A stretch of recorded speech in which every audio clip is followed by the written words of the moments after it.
Hi you guys. I just sat through what was literally the most boring lecture I've ever seen. Okay, there's a word in English, you might have heard of it. It's called literally. The concept is pretty straightforward. It's just you take something and you mean it actually or without exaggeration or inaccuracy. What I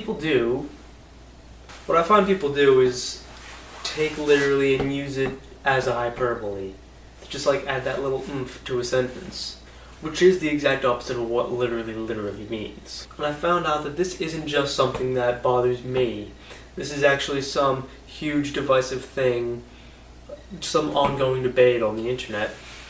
And so basically you end up on one of two very divided teams, which is Team English nerds who want to keep literally meaning what it conservatively does, and other. And don't get me wrong, okay, because I've realized where this sort of thing would come from, because, you know, you're talking to your friends and it's raining out, and you're like, whoa dude, it's raining cats and dogs all up in this. And your friend cracks a joke and is all like, ha, it's literally raining cats and dogs. Ah ha ha ha ha ha. Friendship high five. Or even, you know, when you're on the internet and you're like, Jason Momoa is playing Aquaman in the Superman vs. Batman film, and and you're like, I can't breathe, and then you think, how can I really get this across? I literally can't breathe. And it's like, boom, hyperbole, done. And then the internet catches on and just, nope, the joke leaves. Because if there's one thing I've learned from the internet, it's that any joke that's funny becomes far overused far before its time. And as if that weren't the worst of it, I found out that there is a second level. As if using literally to mean figuratively wasn't the worst of it, there is a second layer of stupidity just coded on. This came to me once when I was sitting at lunch with a friend, and I overheard someone behind me say something that just stopped me when I heard it.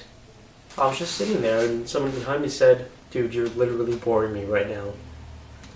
You're literally boring me. That just rang in my head so much. Like, it got to the point that I wanted to just stand up and turn around and face him and say, like, what, as opposed to figuratively boring you.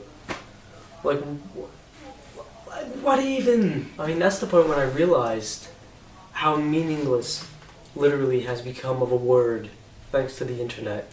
But I don't know, I could just be really uptight about this. Let me know what you think about, you know, the overuse or the lack thereof of the word literally. And I'll talk to you tomorrow. Bye. Can I find a different reflective surface to thank Penny out in each day? I think so.